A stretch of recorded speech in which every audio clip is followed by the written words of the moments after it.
오늘 아침을 여는 말씀은 열왕기상 8장 13절과 14절의 말씀입니다. 내가 참으로 주를 위하여 계실 성전을 건축하였사오니 주께서 영원히 계실 처소로소이다 하고 얼굴을 돌이켜 이스라엘의 온 회중을 위하여 축복하니 그때에 이스라엘의 온 회중이 서 있더라.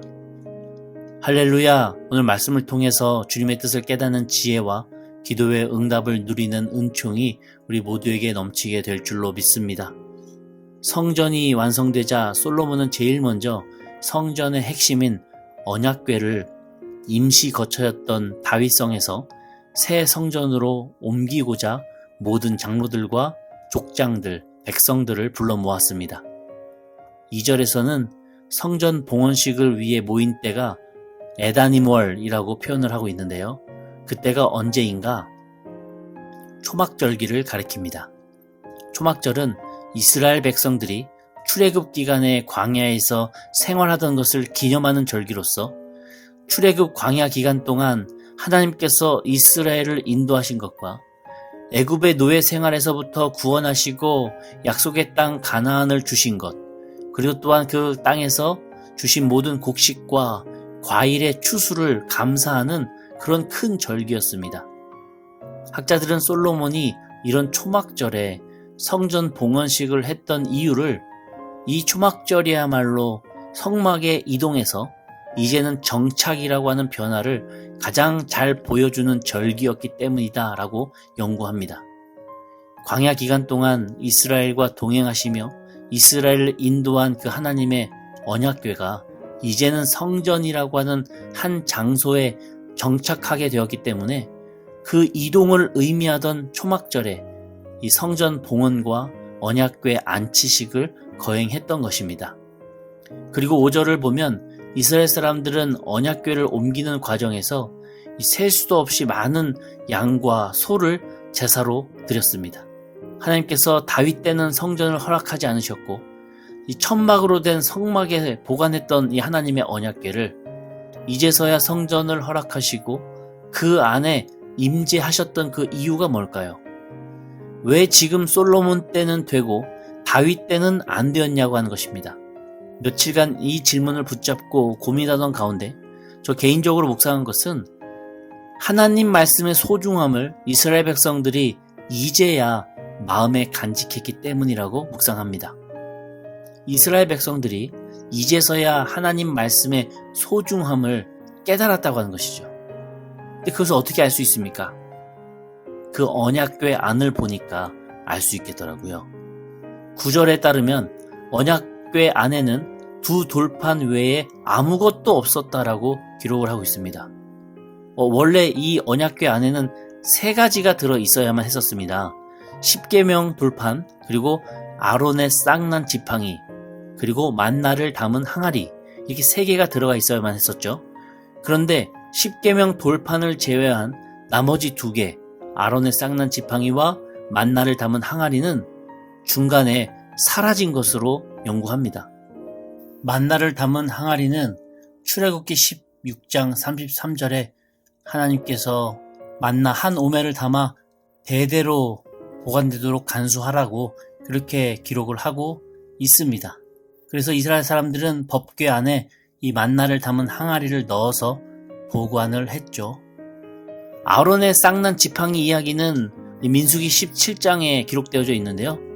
고라 자손들이 모세와 아론이 감당하고 있는 그 종교적 리더의 역할에 불만을 품고 반란을 일으켰다가 하나님께 벌을 받고 죽었죠.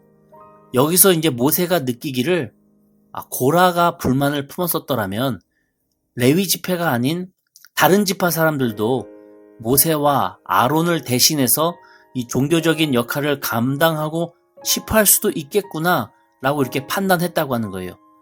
만약에 이 광야에서 그들의 그 불만을 종식시키지 않고 계속해서 이스라엘 공동체를 모세가 이끈다고 하는 것은 무리가 있다고 하는 것이죠.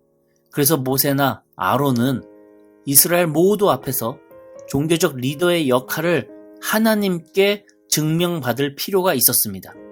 그래서 모든 이 12지파의 대표자의 지팡이를 모아서 성막 안, 그 지성소 안에 증거계 앞에다가 놓았어요. 그리고 다음날 그 지팡이들을 다 빼보니까 역시나 레위 지파의 대표자였던 아론의 지팡이에서만 움이 돋고 순이 나고 꽃까지 펴서 살구 열매가 맺혔다라고 기록을 합니다. 좀 더 정확하게는 아몬드 열매였습니다. 그날 밤 하루가 그 지성소 안에서는요 1년이었다고 하는 거예요. 그리고 죽은 지팡이 나무가 되살아나서 열매까지 맺는 그 기적 중에 기적이 벌어지게 된 것입니다. 그런 소중한 지팡이를 잘 보관했다가 언약궤 안에다가 넣어서 보관을 쭉 해왔다고 하는 것인데, 지금 솔로몬이 성전으로 언약궤를 옮기며 그 안을 열어보니까 아론의 쌍난 지팡이와 만나를 담았었던 항아리가 보이지 않아요. 돌덩이에 새겨진 이 증거판만 남아있다고 하는 것입니다. 이렇게 언약궤 안에 아론의 쌍난 지팡이와 이 만나 항아리가 없어진 것에 대해 두 가지 의견을 갖고 있어요. 하나는 서서히 아론 계열의 제사장들이 축출되고 사독 계열의 제사장들이 주를 이루었기 때문에 이것들이 사라졌다라고 하는 의견과, 또 하나는 사사시대의 그 수난을 겪으면서 돌판 2개 빼고는 다 사라졌다라고 하는 의견입니다. 대부분의 학자들은 후자 쪽으로 손을 들어주는데요. 아무리 사독 계열의 제사장들이 종교 부분에서 주주가 되었다고 하더라도 이 증거궤까지 열어서 그 안에 있는 아론의 쌍난 지팡이와 만나 담았던 항아리를 파손하는 것은 이 말이 안 된다고 보는 것입니다. 그래서 두 번째 연구였던 사사시대 때 무지하고 제멋대로 신앙생활하던 이스라엘 백성들이 이 언약궤를 방치했고, 도굴꾼들이 이 아론의 쌍난 지팡이와 만나를 담았던 그 항아리를 훔쳐갔을 것으로 추정합니다. 이렇게 언약궤 안에는 덩그러니 돌판 2개만 남아있게 되었다고 하는 것이죠. 그렇지만 돌판만 이렇게 들어있는 언약궤가 성전 안에 지성소로 들어오자 하나님의 영광을 상징하는 그 구름이 성전에 가득했다고 기록합니다. 성전에 여호와의 영광이 가득했다고 하는 것은 하나님께서 그 성전 건축을 기쁘게 받으셨고 그 언약궤와 함께 그곳에 임재하시겠다라는 것을 의미하는 것이었죠. 비록 아론의 쌍난 지팡이와 만나를 보관하던 그 항아리는 사라졌지만 하나님께서 여전히 그 언약궤, 그 십계명 말씀판이 들어있는 그 언약궤를 안치하는 것을 기뻐하는 모습을 보면서 제가 깨닫는 것은 기적보다 말씀이다 라고 하는 묵상이었습니다. 도굴꾼들이 언약궤 안을 딱 열었을 때 돌판을 가져가지 않고 쌍난 지팡이와 만나 항아리만 훔쳐갔다면 그 이유가 뭘까요? 편의성 때문에요? 단순히 그 이유 때문일까요? 아니, 돈이 되고 소중하다면 무거워도 그 돌판을 가져갔겠죠.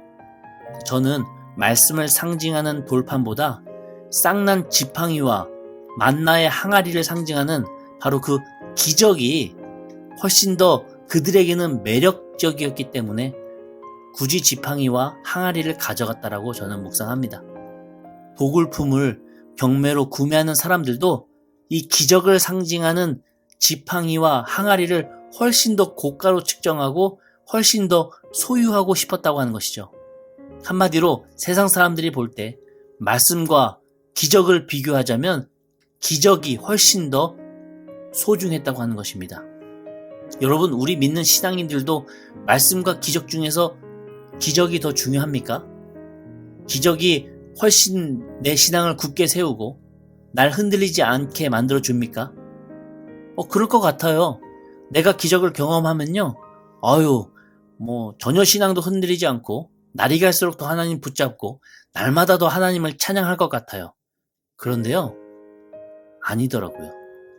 홍해를 경험한 이스라엘 사람들도 곧바로 마라에 물이 없자 모세를 죽이려고 했고, 결국 또 바위에서 물이 나오는 기적을 경험하고 나서야 잠잠해졌습니다.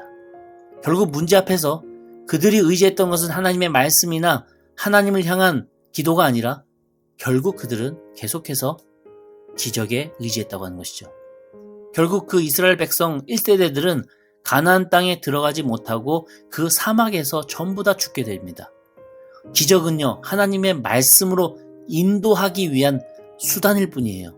예수님께서 기적을 베푸셨던 그 이유도 그 사람을 하나님의 말씀으로 인도하기 위한 수단이었습니다. 기적은 하나님께로 더 집중시키기 위한 과정일 뿐이에요. 지금 당장 눈에 잘 보이고 자극적인 기적이지만 그 기적에 의지하던 인생은 결국 무너지고 다시 영적인 제자리의 수준에서 벗어나지 못했음을, 아니요, 오히려 퇴보되었음을 우리는 기억해야 됩니다. 종착지는 기적이 아니라 하나님의 말씀입니다. 하나님께서 말씀을 상징하는 이 두 돌판이 담긴 언약궤를 기뻐하셨음을 우리는 기억하면서 우리 마음속에 있는 그 증거궤 안에 언약을 상징하는 말씀을 내 마음에 새길 수 있는 주의 자녀 되기를 간절히 소망합니다. 2025년도에는 더욱 성경 말씀을 통한 하나님의 임재와 기쁨을 경험하는 한 해 되기를 간절히 축원합니다.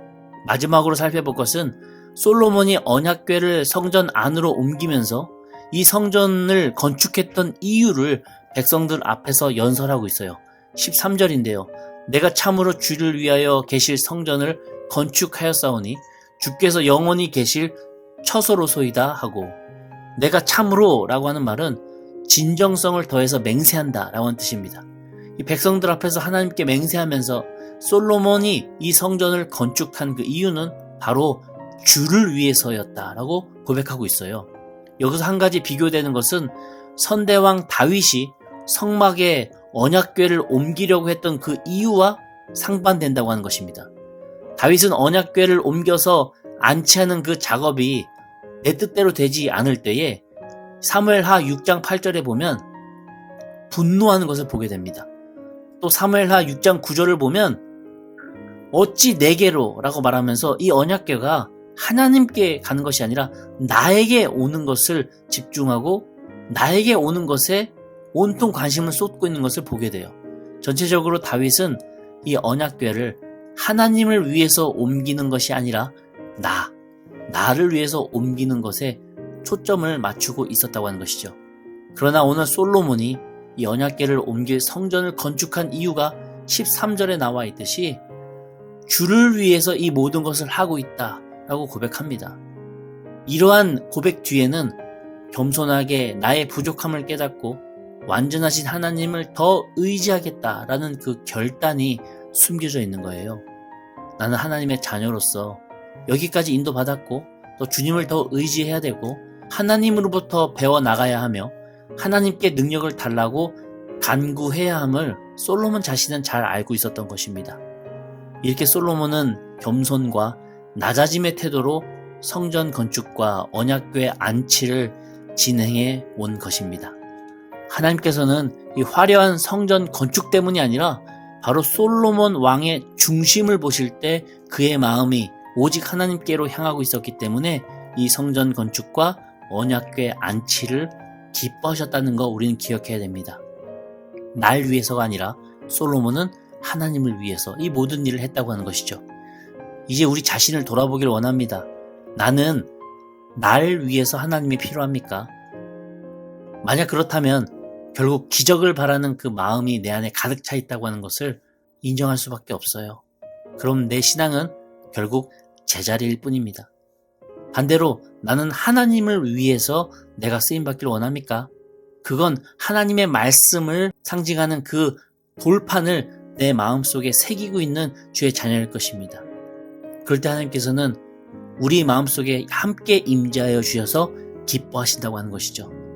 이렇게 2025년 한 해는 기적보다 말씀을, 그리고 나를 위하기보다는 하나님을 위해서 우리 마음속의 성전에 하나님의 말씀으로 가득 채울 수 있는 저와 우리 성도님들 다 되셔서 하나님께서 임재하시고 기뻐하시는 주의 자녀 되시기를, 또 그 기쁨으로 우리 역시도 삶의 행복을 누리는 주의 자녀 되시기를 주의 이름으로 간절히 축원합니다. 우리 함께 기도하겠습니다.